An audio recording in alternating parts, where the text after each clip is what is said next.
오늘 본문에도 역시 예수님께서 바리새인들을 저주하시는 내용의 말씀이 소개되고 있습니다. 바리새인들의 근원적인 잘못은 그들의 신앙이 외식적인 것이었다는 점에서 찾아볼 수 있습니다. 외식적이라는 것은 하나님께 보이려고 행동하는 것이 아니라 사람에게 보이려고 하는 것을 뜻합니다.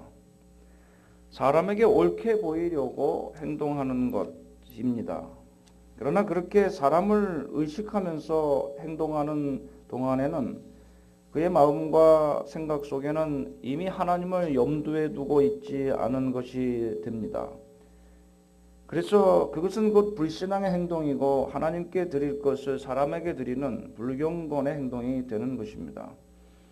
또한 다른 사람들의 눈을 속이는 거짓된 행동인 동시에 자기 자신 스스로에게도 기만하는 행동이고 무엇보다도 하나님을 속이는 행동이기 때문에 신앙인으로서 모든 노력이 헛것이 되게 만드는 가장 어리석은 것이 외식하는 것이고 신앙인으로 가장 경계해야 될 죄악임을 알 수 있습니다.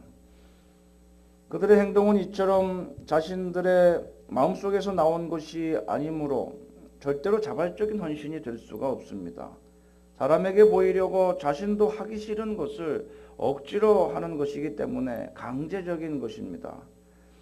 그래서 자신도 이렇게 어렵고 힘든 것, 하기 싫은 것을 행했기 때문에 외식하는 바리새인들은 타인들에게도 그것을 해야만 된다고 강요하게 되고, 그래서 바리새인들과 서기관들은 다른 사람들이 힘들게 하고 힘겨운 율법의 무게를 사람들에게 안겨주었던 것입니다. 외식하는 사람들은 자원하는 마음이 없다는 겁니다. 강요하는 것입니다. 자신에게도 강요하고 다른 사람에게도 자기와 같이 할 것을 강요하는 것이 바로 외식하는 자들의 특징입니다. 이들은 하나님께 드리는 예물에 있어서도 역시 외식을 했습니다. 하나님께서 주신 은혜에 감사해서 드리는 사랑의 예물이 아니라 율법이 명령하는 강제 의무 규정으로 그것을 규정해 놓았던 것입니다. 법이나 규칙에는 사랑을 찾아볼 수는 없습니다. 법이나 규칙을 지키지 않으면 단지 형벌을 받게 되기 때문에 억지로라도 그것을 지켜야 하는 강제와 의무만이 있을 뿐입니다. 그들은 이처럼 하나님께서 이스라엘 백성들을 사랑하셔서 주셨던 율법의 계명들을 전할 때에 하나님의 사랑을 전달하지 않고 하나님의 사랑은 깨닫지도 못하였으며 단지 무거운 강제 의무 규정만을 정해놓고 그것을 따르도록 가르쳤던 것을 보게 됩니다. 그들은 이것을 소위 장로의 유전이라고 부르면서 율법 이외에 그들의 율법 해석이 더 중요한 것으로 여겨서 가르쳤던 것입니다. 주님께서 오늘 23절에 말씀하십니다. 화 있을진저 외식하는 서기관들과 바리새인들이여 너희가 박하와 회양과 근처의 11조는 드리되 율법에 더 중한 바 정의와 긍휼과 믿음은 버렸도다. 그러나 이것도 행하고 저것도 버리지 말아야 할지니라 라고 말씀하십니다. 주님께서 이 말씀을 하신 것은 서기관과 바리새인들이 소소한 부분까지 철저하게 11조를 드리는 행동을 나무라신 것은 아닙니다. 그것은 칭찬받아야 마땅한 옳은 일입니다. 그러나 주님이 책망하신 것은 이것입니다. 소소한 일들은 이렇게 잘 지키려고 노력하면서 더욱 큰 것을 무시하는 실수를 범했다고 지적하신 것입니다. 박하와 회양과 근처의 11조라는 것은 향신료입니다. 다 향신료입니다. 향신료에 대해서 혹은 채소에 대해서는 11조를 드릴 필요가 없었습니다. 그래서 곡식이나 또는 의향과 같은 그런 새끼를 낳는 그런 가축의 11조나 곡식의 11조, 포도 소산의 그 열매의 11조 이런 것을 드리라고 하신 것이지 그 향신료가 얼마나 그 양이 되겠어요. 향신료나 그 채소를 말하는 것이 아닙니다. 그러나 이런 것도 철저하게 11조를 드리면 좋지요.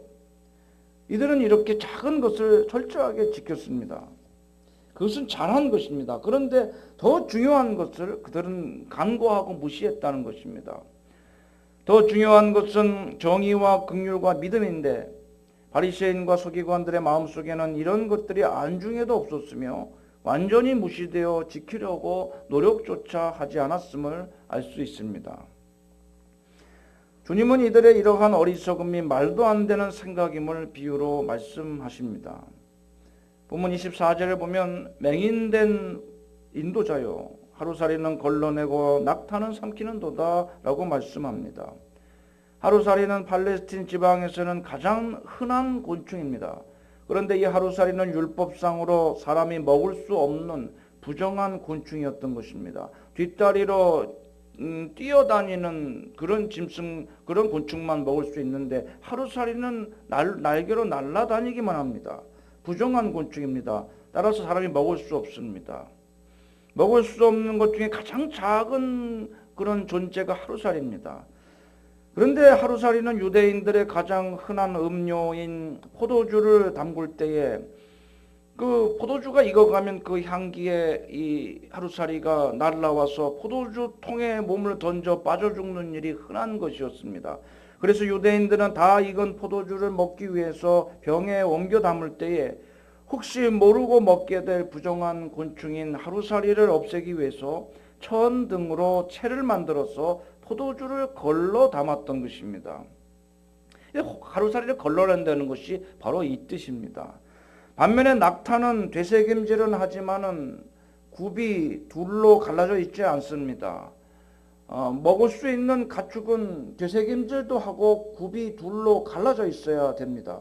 그런데 낙타는 되새김질을 하지 않지만은 되새김질은 하지만 굽이 둘로 갈라져 있지 않습니다. 발가락으로 되어 있습니다. 따라서 부정한 짐승입니다.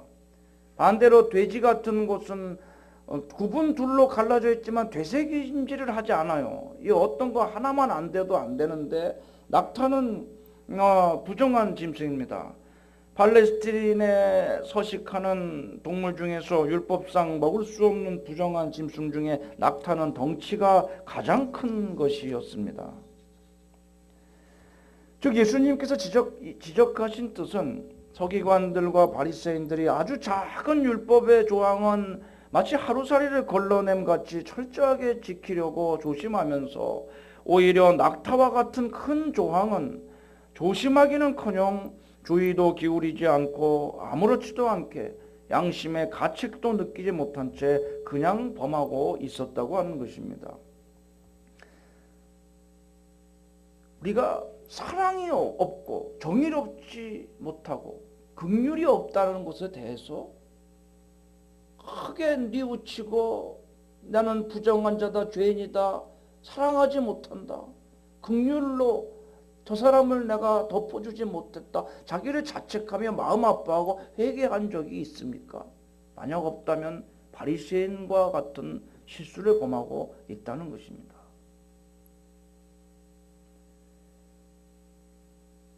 다른 사람이 바리새인이 아니라 바로 우리가 바리새인인 겁니다.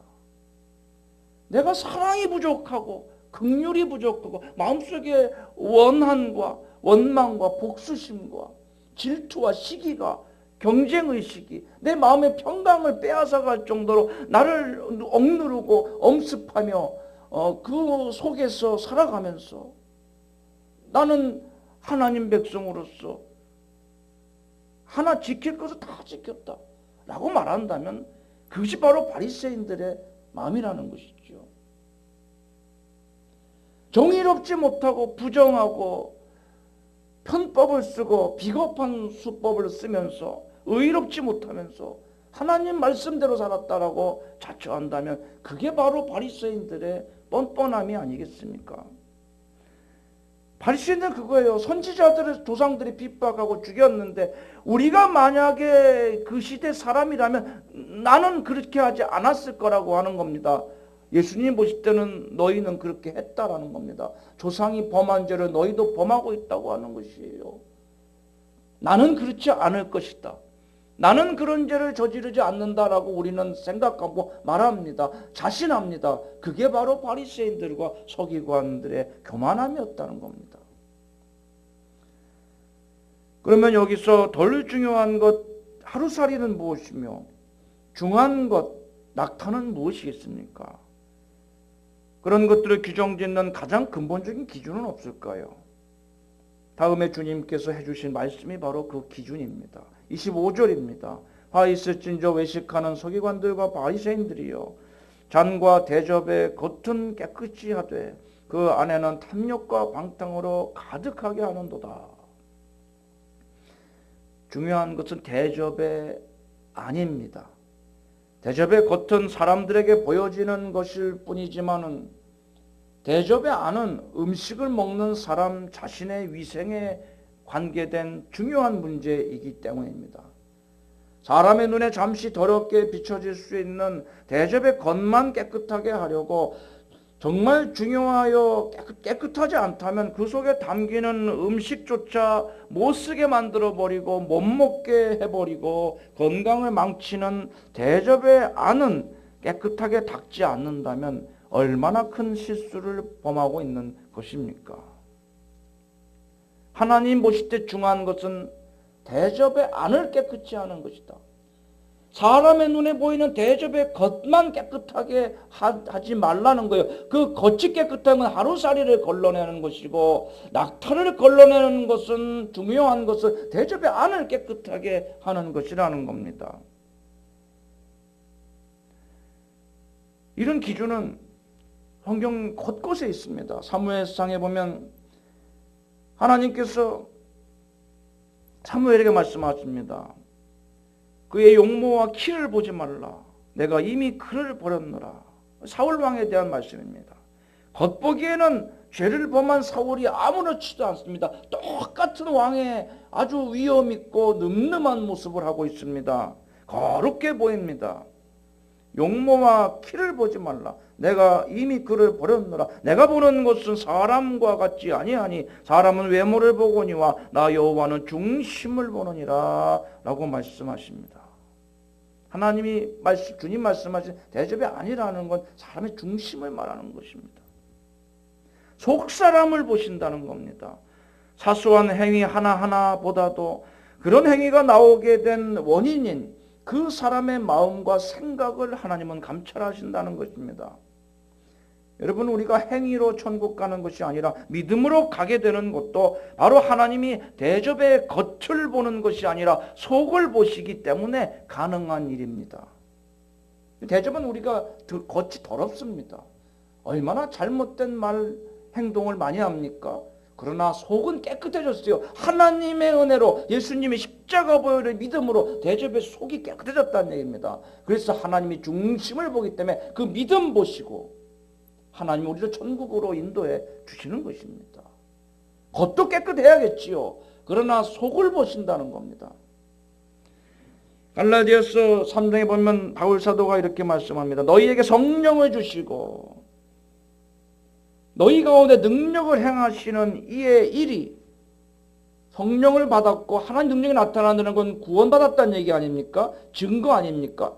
그런데 이의 일이 율법의 행위에서냐 혹은 듣고 믿음에서냐?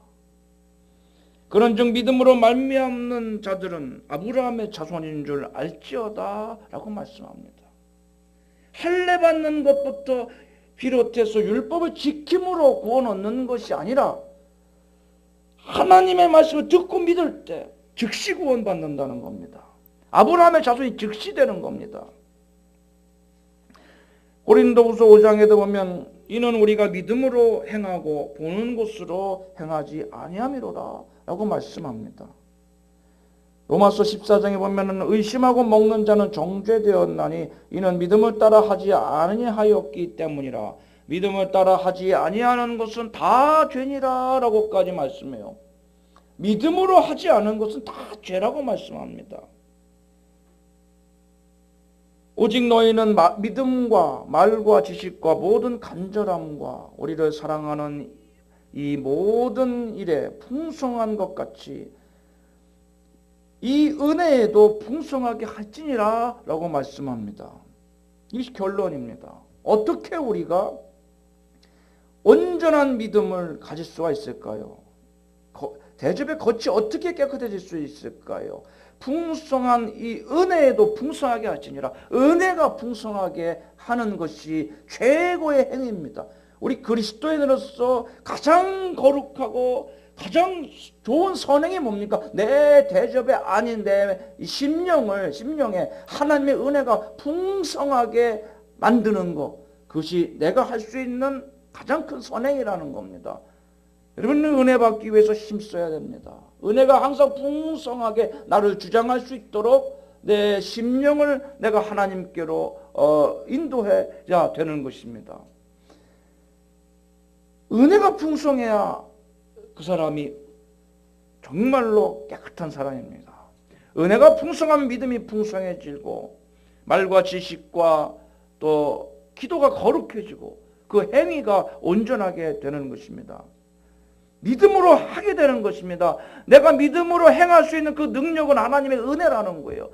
믿음으로 해야지라는 내 결심이 아니라 하나님의 은혜가 임하면 저절로 믿음으로 하게 됩니다.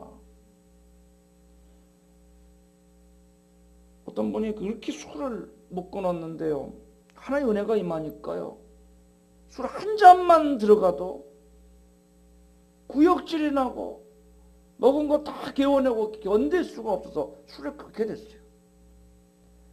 담배를 못 끊었는데 하나님의 은혜가 임하니까 담배 피는 사람 그 옆에 가기도 싫은 겁니다. 그 냄새가 너무너무 싫어지는 거예요. 욕을 그렇게 많이 하던 청년이 은혜 받으니까요, 욕을 한다는 것이 얼마나 정말 하나님 보실 때 구역질 나는 것인지, 그게 얼마나 부끄럽고 더러운 것인지 깨닫고 욕을 안 하게 되더라는 겁니다. 여러분, 삭개오 같은 그런 사기꾼, 돈만 하는 죄인도요, 하나님 주님의 은혜가 임하니까 자기가 그동안 사치하고 도둑질한 것 4배나 갚아주고 재산의 반을 내놓겠다고 하지 않았습니까? 하나님의 은혜가 주장하면 믿음의 행동이 저절로 나가는 겁니다. 왜 우리가 믿음대로 하지 못합니까? 은혜가 떨어져서 그런 겁니다. 마귀 자식이라서 그런 게 아니에요. 구원 못 받아서 그런 게 아니에요. 은혜가 떨어지니까 못 가는 거예요. 못 따는 거예요. 자동차가 200km 이상 달릴 수 있는 그런 성능을 가진 차면 뭐합니까? 기름이 떨어지면 못 가는 겁니다. 구원 받았지만은 하나님 자녀이지만은 왜 세상 사람처럼 살 수밖에 없습니까? 은혜가 떨어져서 그런 거예요. 구원 못 받은 게 아닙니다. 은혜가 풍성하면 믿음의 행위는 반드시 나오는 겁니다. 믿음의 행위가 왜 나올 정도가 안 됩니까? 은혜가 모자라기 때문이에요. 왜 사랑하지 못합니까? 내 은혜가 그 사람을 원수도 사랑할 만큼, 핍박하는 사람을 위해서 기도할 만큼 내가 심령의 은혜가 아직 모자라기 때문이에요.